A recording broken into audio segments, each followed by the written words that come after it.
Okay. Welcome, everybody, to the Wellness Crusaders show with Jessica and Patty. Oh, that'd be me. And Jessica is me. And Jessica's her. Before we start doing our show on humor today, which is what we're going to talk about, I'm just going to share our mission statement so everybody knows really why we're here.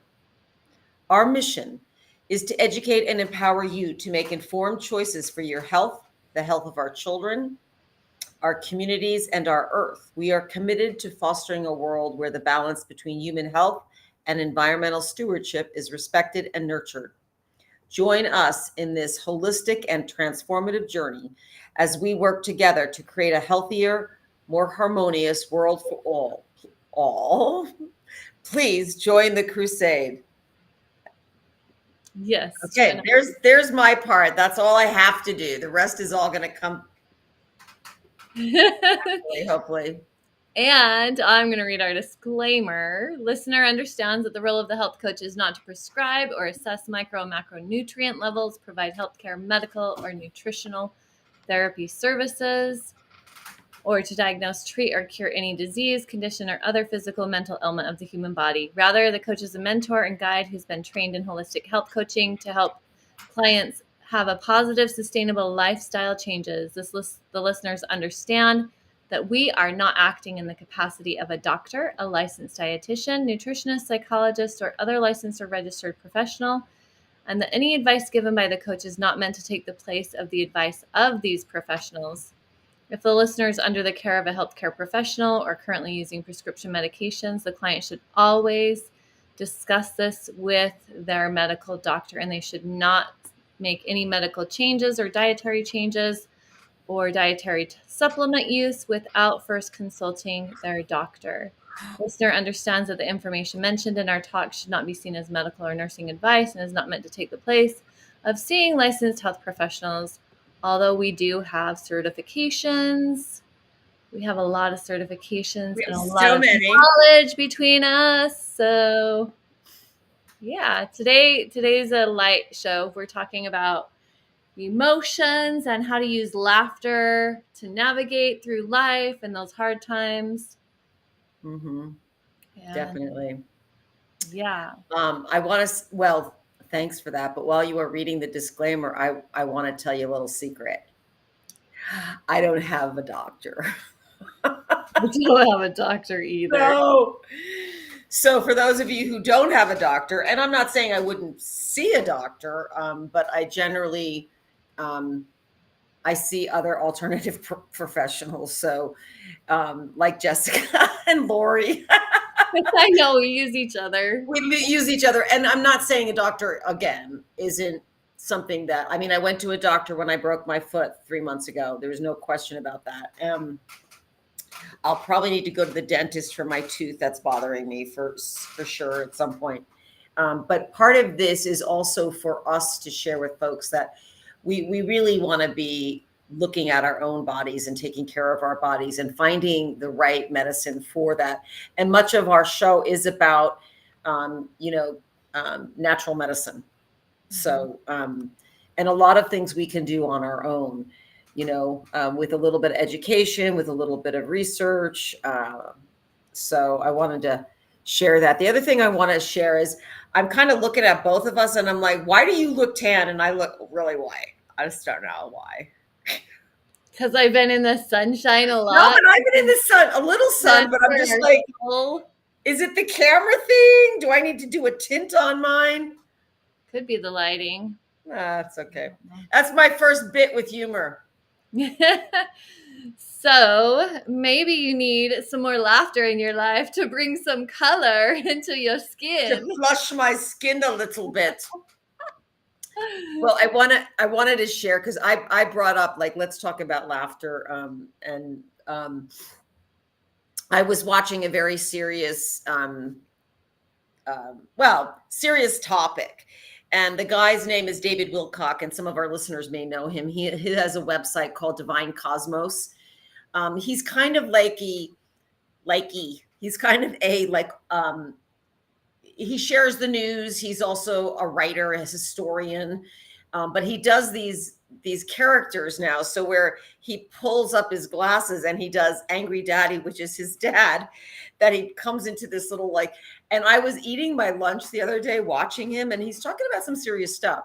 And then he pulls on his glasses and starts doing his Angry Daddy, which I hadn't seen before. I hadn't watched him in a while. And I almost spit out my food because it made me laugh so much. And I lightened up about the seriousness of what he was talking about, because as we know, there's a lot of stuff going on our planet.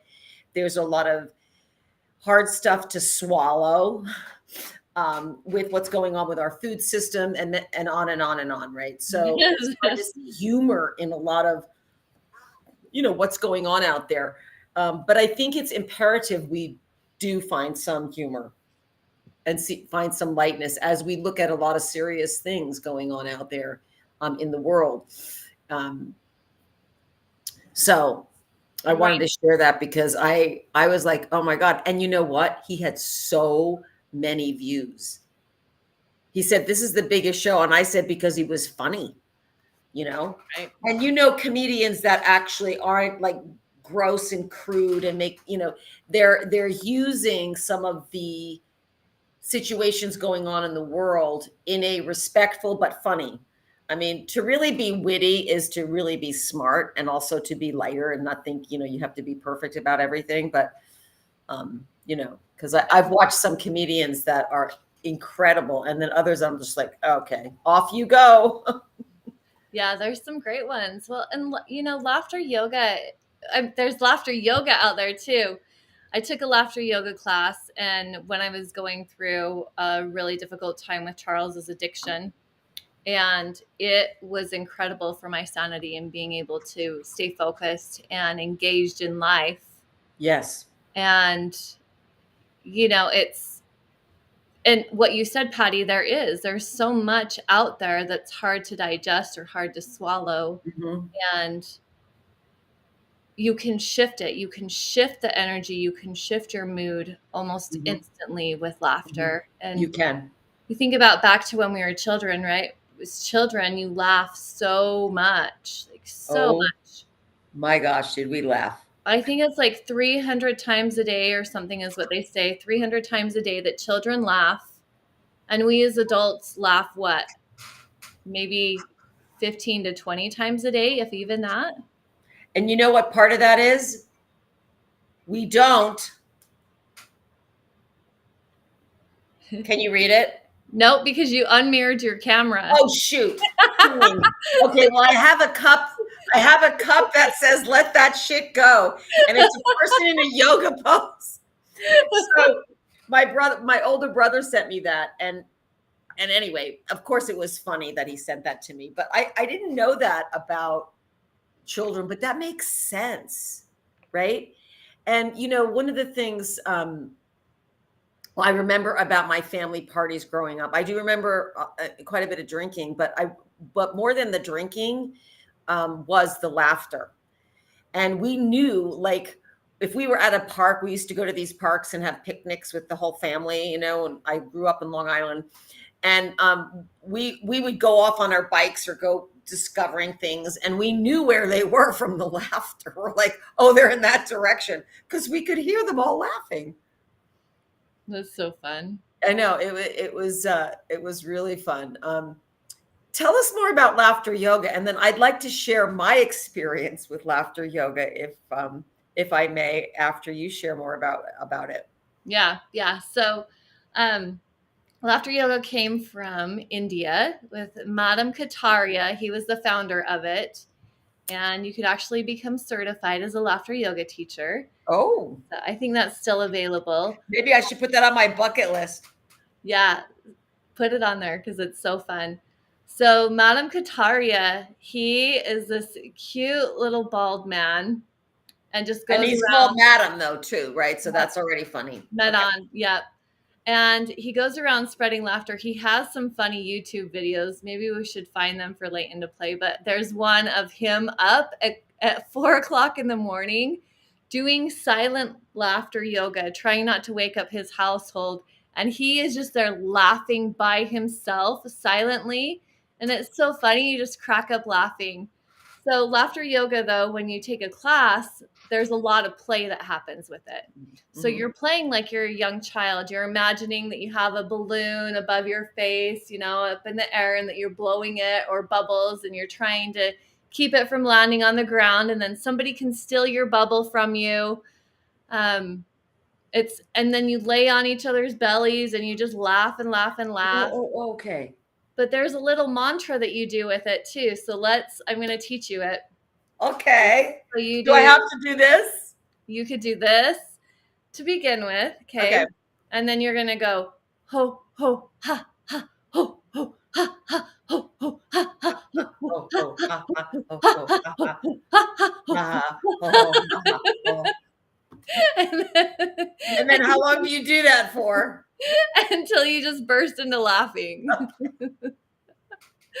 But laughter is contagious, right? They have videos of people who will just go and sit on a train and then they just start laughing. And before you know it, the entire train is laughing and they have no idea what they're laughing at. They're just laughing because somebody else is laughing. It's so contagious. I love it. I love it. Well, I'm going to share my experience with laughter yoga. Um, okay, so many years ago, some of the pioneers in this field that we're in of mental health nutrition, Julia Ross, Christina Veselak, Hyla Cass. Oh my gosh, there were so many of them there, and this was part of the Alliance for Addiction Solutions that Carolyn Rubin started many years ago, and she said, let's do a retreat for the board, because we were all on the board of directors in Virginia at this wonderful place called the Land Celebration. And it was oh my god, it was this gorgeous place in Virginia somewhere, so that we all met. So we ended up doing a training. It was actually our first training with the amino acid therapy and nutrition, and so I was presenting with Julia Ross. And I had just met Christina, who now, I work with the academy, and myself. And I was like, oh my gosh, I'm going to be. So we did a training, and then right after the training, we did a retreat for the staff. And Carolyn Rubin for the board of directors. And so Carolyn Rubin said, I've got a surprise for you during our retreat, because we all wanted to connect together, being on this board and trying to make headway in the addiction mental health field. So she said, I have hired a yoga therapist to do laughter yoga. And we're all like, laughter yoga. So we had no idea what it was. And we were all sitting around in a circle. And the woman that showed up to do laughter yoga, she was with her husband, who sat next to him. And when she opened her mouth, she was missing her front tooth. Okay. So no offense if anybody's missing a front tooth. I actually saw a gentleman last night at a poetry thing that didn't have a front tooth either. So that happens, right? Luckily, mine are in the back. Nobody can see mine. I've got one right here. Yeah, you have one there. So mine are in the back, but it wasn't in the front. So she kept talking about, and we were all like trying to figure out how this keeps popping up over your face. So I'm just going to the private chat. But anyway, so somebody in our group, there was probably like 10 of us in a circle, and she's talking, and her husband was stone cold serious, right? And we're like, okay, when do you start laughing? Like, we didn't know. So somebody started laughing, and we weren't laughing at her without her tooth, but she was trying to get us to laugh. And then we all just, like you said, we all just started laughing. And it was this contagious thing that went around the group. And someone started laughing, and then another person started laughing. And then we just laughed for like 20 minutes. We never got on the floor though. So that's what I was confused about. I'm like, well, I thought we were doing yoga, because, when I think about laughter yoga, I think we're doing, I don't know, funny poses in yoga, maybe laughing about it. But it was that contagious, like, okay. So that was really, really fun. And I think probably a lot of people who have you just sometimes can't control yourself, and you're either in a class or somewhere where you actually should not be laughing. And I'll share my one other story about laughing, because I actually got kicked out of my first yoga class for laughing. So this was a long time ago. I was with my dear friend Annabeth, and I didn't even know what yoga was. I was more in the dance field. And she goes, "Do you want to come to yoga with me?" I'm like, "Yeah, what's yoga?"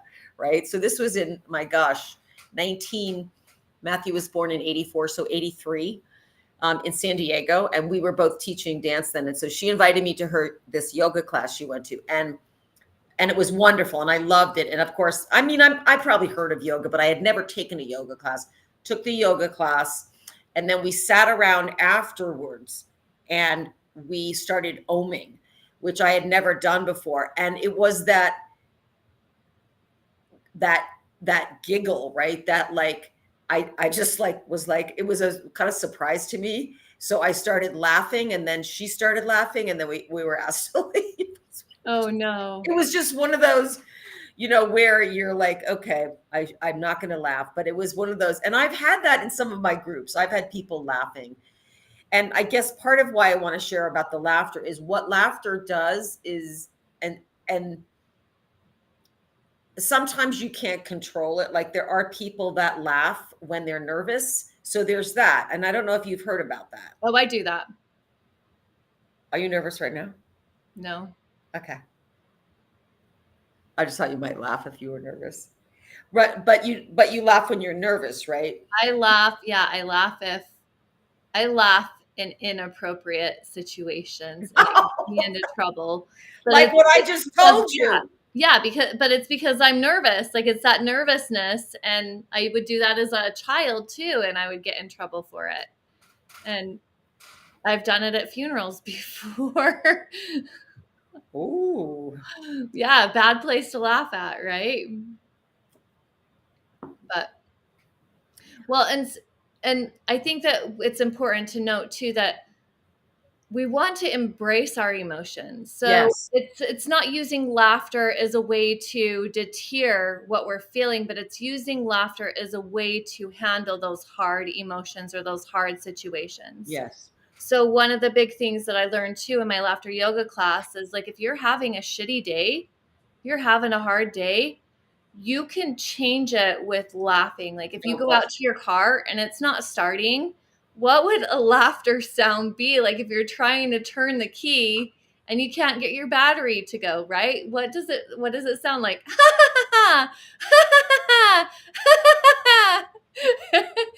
And then, because when we go into a situation like that, automatically we are so programmed to go into our fight or flight. Yeah. We're programmed to go into those worst case scenarios. We're programmed to go into screw my life. Like everything sucks. I can't handle today. I give up. But if you shift it with doing some laughter and like making it more of a lighter situation, then what happens is now your parasympathetic system is activated. You can go back into the rest and digest, and now you can think logically and you can problem solve and you can figure it out. Whereas when you're in those moments and you're so overwhelmed and so stressed out, you cannot see the solutions. No question about it. I just want to say hello to David, who I see he says hello to us. So hello, David Carter. Did you see that he says hi to us? Oh, yep.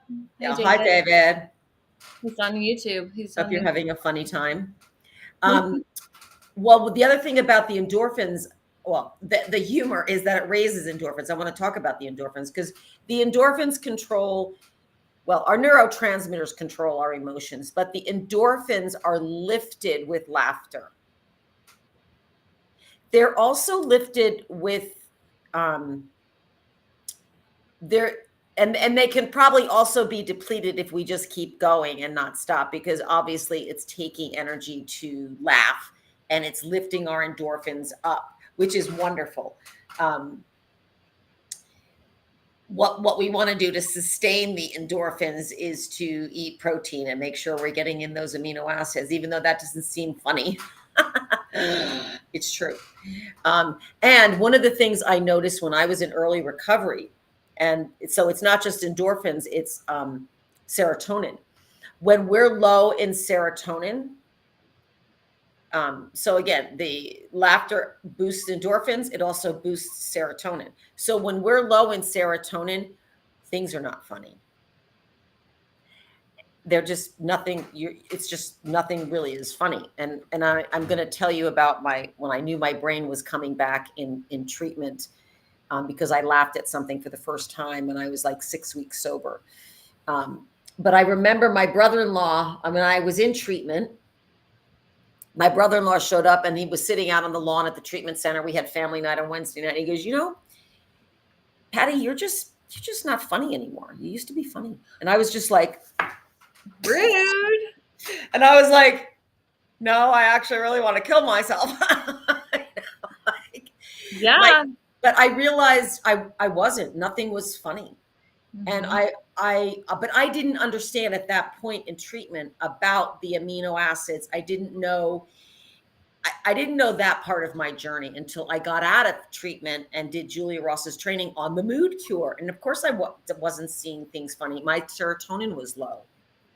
So as I was starting to heal my brain and sober longer and longer, I'm sitting in a meeting at treatment center, and this was the first laugh. And I've shared it a lot before, so I just wanted to share it on our show about it. So we're sitting at an AA meeting at the treatment center in another house, and there was a man that always comes to the treatment center, and he'd always like rock back on his chair. And I see him at meetings now.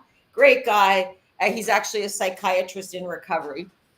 And he's going back in his chair, but his chair happened to be over like 3 little steps. So as he's rocking back, the next rock he took back, he went downstairs. Oh my gosh. And oh my gosh. And I wasn't the only one that cracked up. Other people did. He was okay. If he was hurt, obviously I would have laughed too. But all of a sudden he just goes back over and he's down the stairs. And it was like, again, 3 or 4 stairs. And to this day, I'll call him Frank. It's not his real name. But I said, Frank, you know what? You were my first laughter. And I said, when you fell down those stairs, I'll get your chair at that meeting. And he had no clue about it. He completely had forgotten about it. But I thanked him. I said, I realized, and it's not that someone falling is going to make you laugh again, but I realized what I did realize was my brain was getting better. I was eating protein. I was no longer drinking or smoking weed to deplete my neurotransmitters. So I was slowly healing my brain, which brings back in humor. And the world doesn't seem so gloom anymore. I was able to actually start looking at my trauma and other things as well to heal, right? I wanted to share that because it's important to laugh, and I think it's also very valuable to laugh, and it's also very valuable to cry. Right. Yeah, because crying is also another endorphin support and serotonin support. And there was a songwriter that a lot of folks in my generation know about, Joni Mitchell, and she wrote a song. I forget what song it was, but there's a lyric in one of her songs that laughing and crying are the same release. And what she's talking about there is endorphins. You're clearing, whether you're crying or laughing, you are clearing and lifting up into a different energy and frequency. Mm-hmm. I love that. Mm-hmm. Yeah. Well, so you're doing that. You're also enhancing your immune system. You're helping fight off infections. Oh, right. Improving blood flow throughout all of your body and to your brain. You're reducing your stress hormones. You're doing, it's a powerful thing, and it's so easy. It's simple. It's right there. And Patty, like you, I remember when I was in some of my darkest times too and not laughing. Mm-hmm. I remember walking at work one day with my buddy Mark next to me, and he's jumping around and he's joking with me, and like he's like, come on Jess, like, where's my happy Jess at? Where are you? And I wasn't there. I was completely disassociated. I could not engage in the fun that he was having. And but but I could before. But when you're in those dark times, it's very, very hard to see that and move through those emotions. And I want to honor that process too, of honoring those emotions when we are in those dark spaces. And we, so many of us reach for something to numb that pain, or to disengage, or to disassociate, to not feel those feelings. But it's also very important that we honor those emotions as they come up, and that we feel them, and that we sit with them, and we ask them for their wisdom, and we ask them for the guidance. And we acknowledge that they're there, because when we do that, when we say, hello, anger, hello, sadness, thank you for showing up. What do you have to teach me today? Or you hold your heart when you're crying, when you feel that deep amount of pain, you're honoring those emotions in this human experience, and you're able to move through it more quickly than if you numb it. Because every time you numb and you reach for a substance, or you reach for something, or you run and fill your schedule full of activities, furthering that healing. You're furthering it, and you're just pushing it deeper and deeper inside, where now you're going to experience some type of physical illness. No question. But laughter can help release those emotions. It can help pull them out. Breath work can help pull them out. Even just sitting with them and feeling them helps our body. Did you just fart, Patty? That's what it sounded like. I didn't. I pulled. Did you wanted to talk about the fart machine, though, because I was pulling my computer up, Jess. And that's what it sounded like. It sounded like. Okay, so that leads me into the fart machine, which, so I have a sweet brother-in-law, the one that also said to me, you don't think anything's funny? And I'm like, yeah, I'm in treatment. I left my child. I'm living in Utah from New York, right? Well, he also doesn't think farts are funny, right? So he thinks, and a lot of us do. It's just this, like, he goes, I don't understand. He's from New York. I don't understand. What is with you guys? Farts are not funny. It's disgusting. And that makes it even more funny. We're like, okay. Frank, I'll do everybody Frank that I don't want to give the name to. So here's what's so funny. His grandson, my brother gave his grandson a fart machine for his 8-year-old birthday present last year. And it tortured him. It tortured my brother-in-law, Frank. So he was just like, God, it's not that funny. So then his mama planted it in the room it must have been a little bit longer ago, because he was doing a lot of Zoom calls. So maybe it was toward the end of COVID. So she planted the fart machine in his office. And I guess there was a timer. And it go off. So he's on Zoom, and all of a sudden you hear, these fart sounds. And he's just like, Jesus Christ. And he's trying to put himself on mute or whatever he did, and he couldn't find it. Like, he had to get off the Zoom call. He thought it was me. Because I laugh about the fart stuff, right? I'm like, it wasn't me, man. Like, I didn't do it. Anyway, it was just a comical thing about just the sounds of it, and but no, I didn't fart, Jess. But I will say, excuse me if I do. I'll laugh if you do. Well, it's a natural release, and we don't want to hold things in that are natural, Jess. Excuse me. That's actually a very Ayurvedic principle. Is so just for our listeners, if you don't know Ayurveda is the science of nature and life, and it actually goes alongside yoga. So as we were talking about laughter yoga, and I remember one of my first Ayurvedic classes, and she talked about the 7 causes of diseases, and I was like, ooh, I was excited to learn about that. So 5 of them, according to this Ayurvedic practitioner, are misuse of our senses. So this is interesting, right?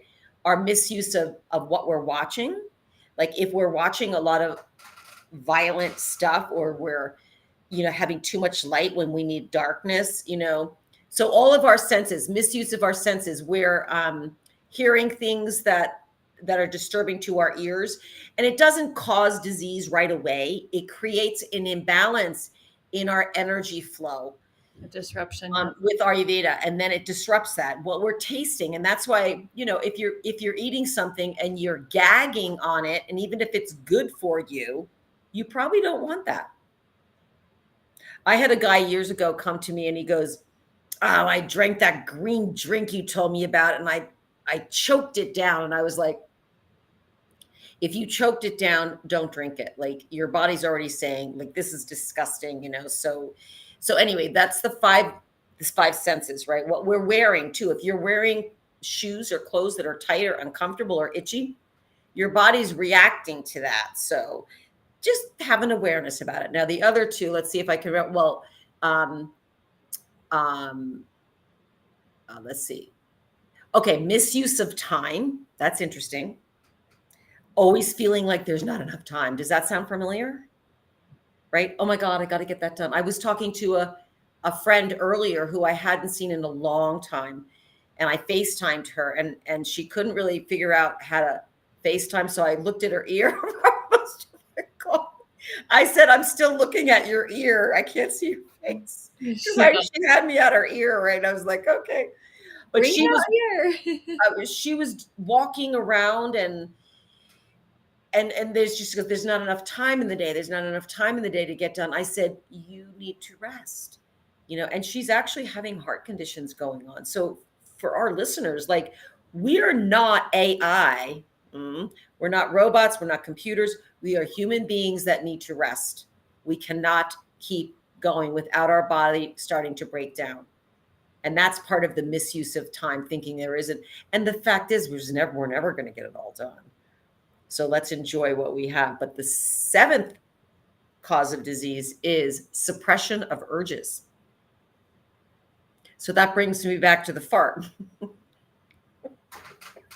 Holding your bowel movements in too. Or you have to pee and you hold it. I teach a class at a treatment center here, and I'm like, if you need to get up and go to the bathroom, just get up and go to the bathroom. You don't wait like in second grade in the 50s. Oh my gosh. Or like when I worked for the airlines and we had to wait for our time for our 15-minute break to go to the bathroom. Oh my God, what? Yeah, because it goes against you. Bizarre. Right? That's like so antiquated. My gosh. Yeah. Humorous. So again, crying, laughing, sleeping, suppressing sleep. Hello, our lovely listeners out there. Please do not suppress your sleep. And if you have to sleep, like go to sleep earlier because your body's telling you to sleep, go to sleep. You're not missing out. And that leads us to the stimulants, right? So people are like, okay, well, I'll just have a coffee, or I'll have a cigarette, or I'll just get on some more internet, and because so we're coming back around to all these different neurotransmitters that are affected, right? So dopamine gets affected by every time we change an activity. That's why we are dopamine. We're kind of dopamine deficient and serotonin deficient in that sense. There's that great book called The Hacking of the American Mind. And that whole book by Dr. Ludwig or something like that. He talks about our dopamine driving, right? Change activity. Oh, I'm in it. Oh, I got to get my phone. Oh my gosh, what's on Facebook? Oh my God. Right? Our dopamine's going up.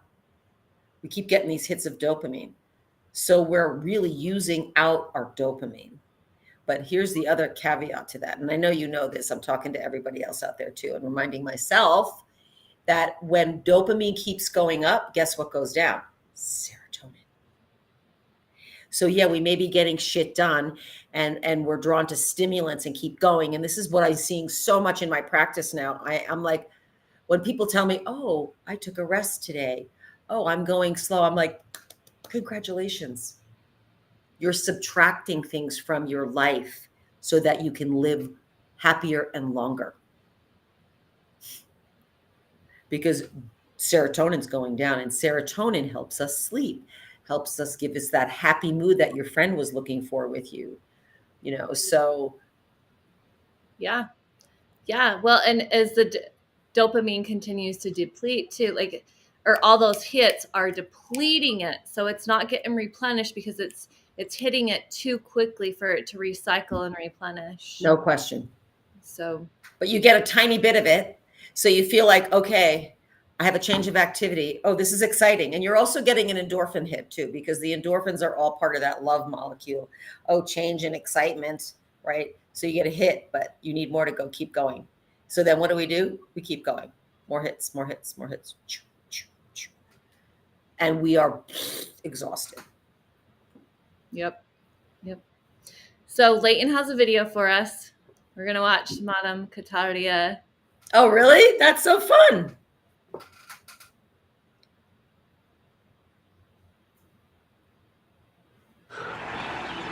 Hello friends. This morning I'm trying a different kind of laughter. It's not a very loud, because I'm afraid that somebody will wake up next to me. In the past I tried silent laughter, but today's situation is not all that bad. I can laugh with a little bit of sound.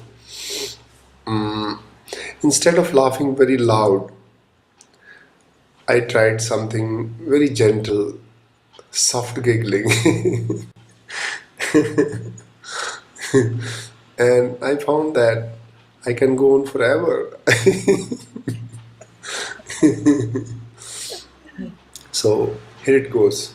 How to do gentle laughter, soft laughter instead of very loud. I know that loud laughter has its own benefits, but this is not too bad.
I love his pauses.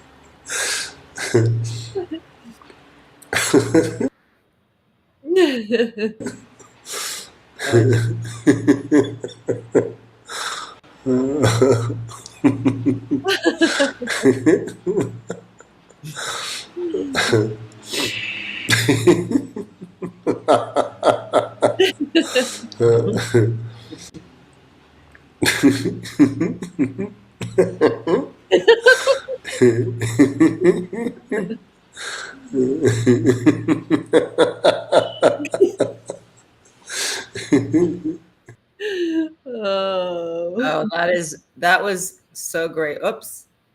There we go. That was so fun. I loved his pauses, because you think he'd be like, just done, and then all of a sudden he'd start again. He bursts And out again. it's so interesting. Like I'm trying to think about, like, what is he thinking about he's probably not. I don't know. Like, He's what would just you? lost in the moment. He's just lost in the moment. So it's like this. Yeah, I did this thing at a yoga retreat, and I was actually cooking at the yoga retreat, but I participated in some of the group stuff. And maybe you know about this, Jess, as a yoga teacher. So we did this thing where we laid down and we put our head on the person's belly, and then you kind of kept doing that. Is that part of laughter yoga? Yeah. Okay. And it was hysterical because then you're feeling people are laughing and you're feeling the belly that you're on laughing, right? Because it affects your belly when you laugh, you know. And I your love head it. bounces, and yeah, it's such a fun experience. I love it. I love it. Yeah, pretty good insights with laughter. Um, and I was just thinking about, you know, um, people who don't laugh, what that's like. And we talked about that ourselves, right? Where we were in our darker times and didn't laugh. But for those who actually maybe never have laughed, maybe grew up in a abusive, violent, neglectful um, situation, um, and yeah, it's difficult. It's difficult to think about children not laughing. But I think, as we know, and I mentioned when we first opened, that uh, there are a lot of difficult things going on in the world, and there always have been. There's always been poverty. There's always been homelessness. Um, I saw a man today outside the grocery store, homeless man. He was sitting um, in front. He was sitting on the curb on a sidewalk, and the watermelon he must have just bought broke, and he was clearly, also had mental illness going on, because if you don't feed your brain, you will experience mental illness. You might experience depression, anxiety, and eventually that can move into that, because you go into some type of psychosis if the brain isn't fed. I mean, that's the reality of the importance of food, our dear friends. Right. And so I went inside. And it was actually Whole Foods, which I don't go into very often. And I was going to buy him a watermelon. And actually, I did buy a watermelon, but I didn't know if he would be out there. And sure enough, he wasn't there. I was just going to give him another watermelon. So, holding light and love for the people that are in those suffering moments, and passing along a watermelon, or a few dollars if you can afford it. And the homelessness is so many places now. There was a young man. I went to this open mic, and what a light worker. So here in Salt Lake, there's a place called the Clubhouse, and every Tuesday night they have an open mic. So I went to hear Terry read his poetry. And when I walked in, there was a young man sitting on this chair, and he was playing this really unusual flute, right? It was like I forget what he called it, because I asked him afterwards. It was incredible music.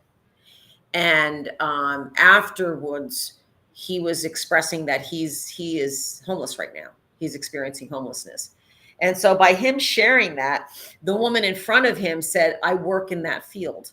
Oh, wow. And other people reached out to him to give him support. But the thing that I noticed about him was he was laughing. Mm-hmm. Like, he had this lightness about him. And I was like, wow, what kind of resilience is that? Where, and actually he was missing his front tooth. I know I talked about it earlier, but his front tooth was missing as well too. And so, anyway, he was laughing, and I thought, wow, what an incredible. There's a homeless person walking right by right now. Isn't that interesting how the universe works like that? Mm. Mm. Anyway, I wanted to share that because I know that there's a lot of things that aren't funny But the more we can hold light for people, the more we can mm, and get people fed. Yeah. That's my mission here is like, It's like interesting that you keep bringing up the tooth, right? Because so many people are afraid to show their smile. I have many friends who are missing teeth that are afraid to show their smile because they're embarrassed by it.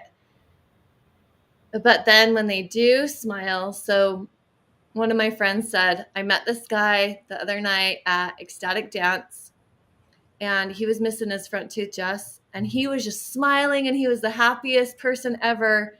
And it gave me permission. He said, I'm no longer embarrassed now to smile. right. Of And course. so, we have certain situations that we become embarrassed by Mm. that take us away from our ability to have that play in our life. Mm. And that's what it comes back to. Like, I love, love, love being with my grandkids because they bring me back into the present moment of just being. And, Oh, they go through this world. Like my little granddaughter, she's a Cancer, and Cancers are emotional beings. Oh my gosh. I know. I'm married to one, so I know that. Before she was born, my daughter had a card reading, and they told her, your baby is going to be like a tsunami. She's going to have all these crazy emotions, and she does. But it's so beautiful to watch her go through these emotions. If she's happy, she's laughing, she's joyful, she's making everybody else laugh with her, and her little laugh is so contagious. And if she's sad, she cries. She Yeah. cries and she says, I am sad. I'm upset. I got hurt, or whatever it is. Or if she's mad, oh my gosh, that is funny. Like, it's funny for me to watch her express it because she's trying to navigate through these crazy emotions, and we allow her to be able to express them, which as a child for me, I wasn't allowed to express any of those emotions. It was very scary to express anything. But yeah, I think that the laughter helped me as a child to be able to get through that scariness. Mm. Mm. I love So it. anyway, laughter's got a lot of beautiful purpose in our lives. And No so question. I can't imagine life without it, and I'm yeah, so happy that I look at my life and the hardships I've gone through, um, and I can see the humor in some of it now. It's just like, oh, okay. I got kicked out of treatment for not closing the cabinets and shit like that, and people are like, no, you didn't. That's not true. And I'm like, yes, it was. It was like a rule there. You got like restrictions or what we would think of demerits, when you didn't follow through with something. Um, and back then during it was not funny. Right. So I think that's the other thing too, is not taking ourselves so seriously and looking at some of the challenges. And there's some challenges that we're not going to laugh about, that were traumatic, that we just get to hopefully be okay and accept at some point, because we have to be able to work through trauma. And if any of our listeners are experiencing that, trauma therapy is real and it's really helpful. But again, it's an expression of that we're working through that instead of suppressing it, because as we hold on and we don't laugh and we don't cry and we don't fart if we need to in an inappropriate situation, those are just holding things in, and our body knows it. And that's all part of a lot of the trauma therapy now. It's about moving these things out with the EMDR and the tapping and some of the somatic therapies. Mm-hmm. Because yeah. it's crazy that the body holds on, right? The Body Keeps Score, that book by, I always forget that author's name. He's from Bessel van der Kolk. Bessel van der Kolk. Yeah. And then there's another one that's called Hidden Feelings Buried Alive. That's a really good I have that. That's crazy. That was written a long time ago. Mm-hmm. I know. Feelings Buried Alive Never Die. I was like, whoa, Uh-oh. Yeah, feeling, that's what it's called. Feelings buried alive never die. Yep. Yeah, I better open that door. And so one of the ways to clear that is through mantras. It's also through talking to someone and dancing and moving and having an intention to move it. Um, Right. that's why I love movement, because it's so powerful. Drumming, tapping. This is a good one. When you were holding your heart before, this is one that Christina showed me, who's actually a mental health addiction therapist. And this is part of the EMDR work too, right? Yep. You just This one tap. too. And this one, yep, you just tap. Yeah. And so part of my yoga therapy training, I had a lot of trauma therapy training. So that Mm. is something that I'm an expert in. Not, Mhm. yeah. So I've got that training too to help people to be able to move with movement and to do some EMDR and processing of Mm. that. It's powerful. It's really powerful. I had a client one day. She came to me and she was going through a really traumatic situation in her life. And when she got to me, Patty, at the beginning of our session, she was shaking. Like every part of her body was shaking. She was in that trauma response. Mm. And we got up and we did movement. We did mindful walking and we did some movement. And by the end of the session, she was calm. She was normal. She was like, "Oh my gosh, Jess, I cannot believe how powerful this session was." Just simple mindful movement. Right. And I love that. And I think this is part of looking at our wellness as wellness crusaders, our wellness toolbox. What do we need? Do we need movement? Do we need to eat? Do we need to cry? Do we need to take a bath? Like checking in on what we need. I love that. And yeah, I think it's fantastic about the yoga and the dance therapy.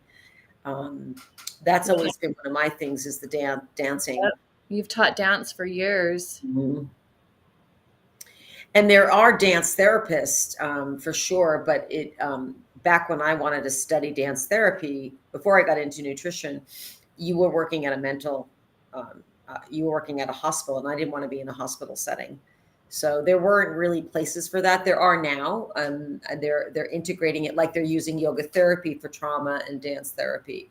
And really, when I worked with children and taught dance with children, they were just like, "Arr," they would be able to like move and get things out, and then they'd be, oh, okay. So there's such power in release. And I want to share, I think I've shared this with you before, but maybe I haven't. My daughter, who is uh, she's in her 30s now, but when she was in her 20s, she was dating a guy who was an alcoholic and very unstable, and she would call me crying a lot.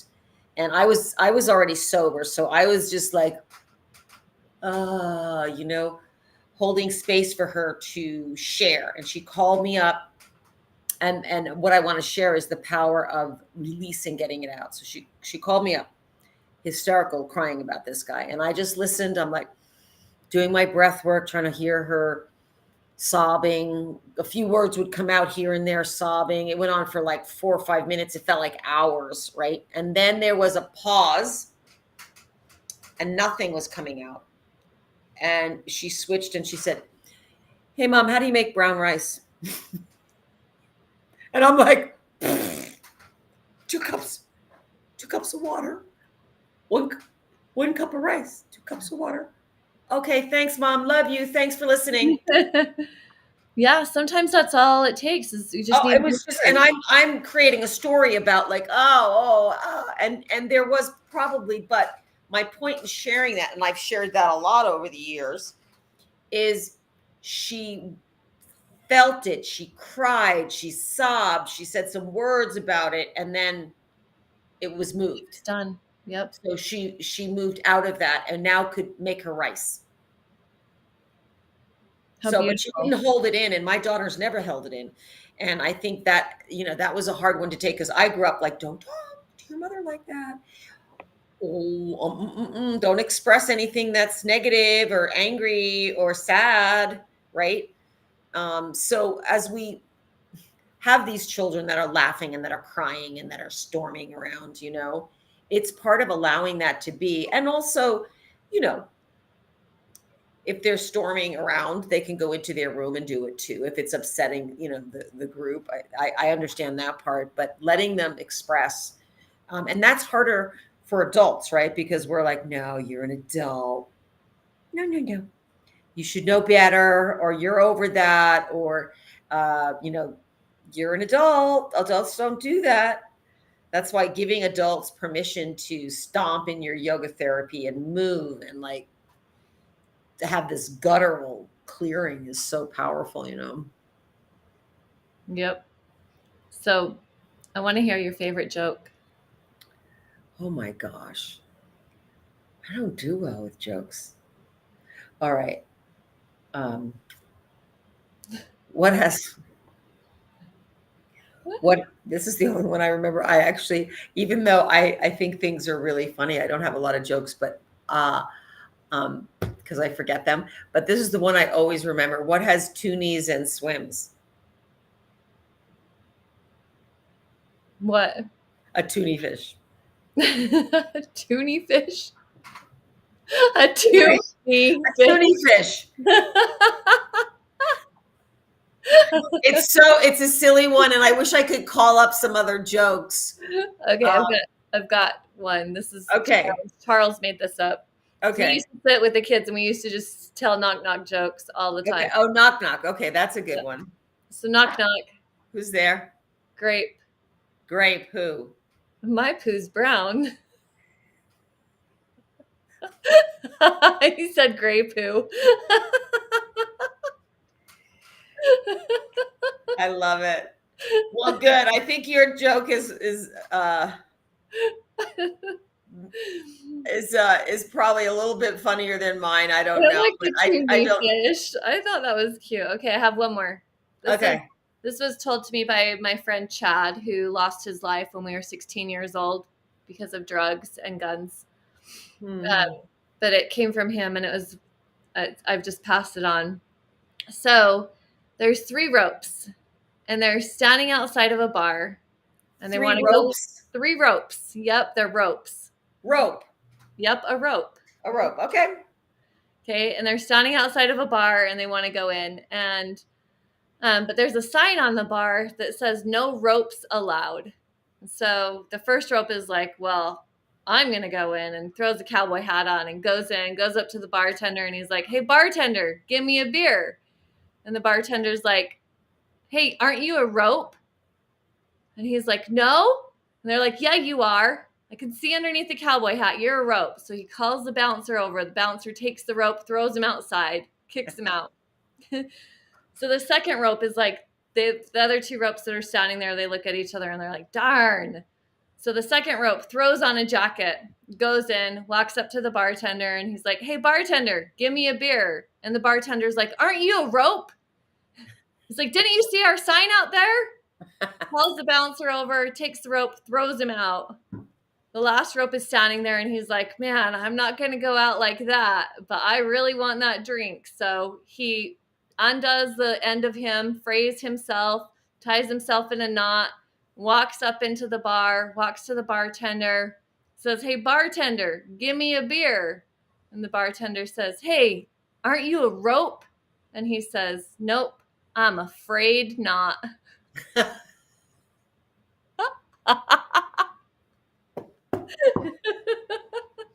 Okay.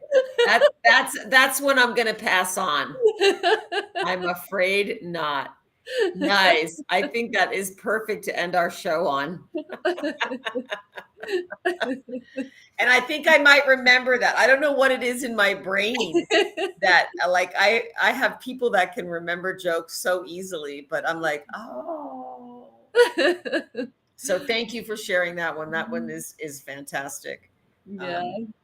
So okay, I think we can say goodnight for today, Jess.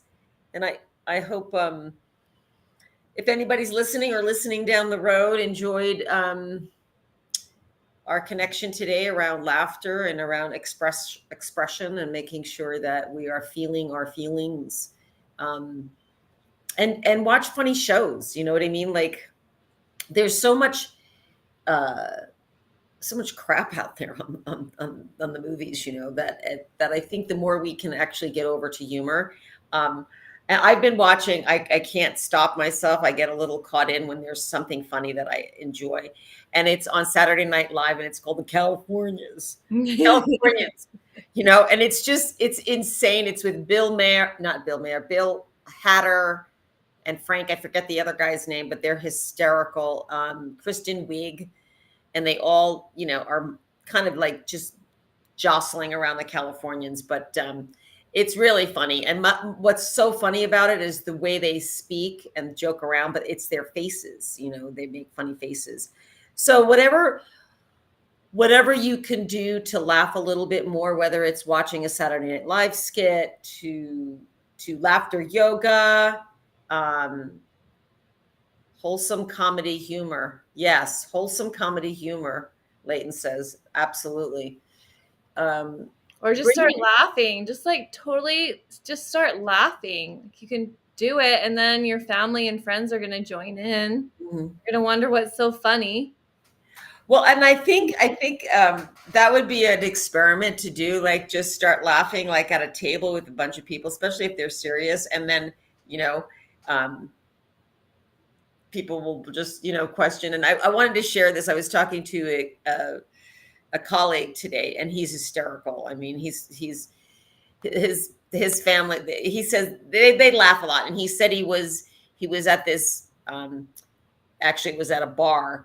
When he was drinking, he's now sober many years, but and this guy came up, and he wasn't part of their group, but these guys were all laughing, and the guy's like, "What are you laughing? What are you laughing at?" Like he just wanted to know, because he was just so like caught up in the fact that these guys were having laughter and joking, and this guy wasn't involved in it, and it was one of those things where like they didn't know what to say. They just said, "We're just talking funny stuff, sit down, if you want to join us." And I think he ended up sitting down, but he didn't get it.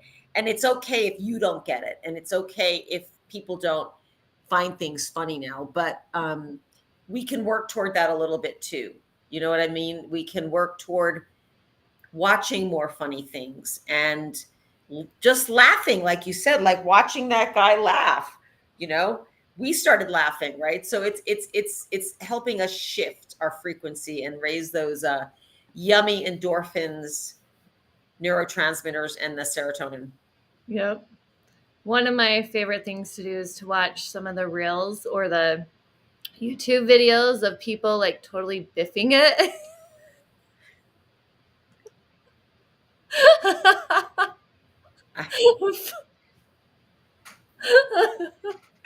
I don't know why there's humor in like how people fall, but there's. I know there is some of that you can see.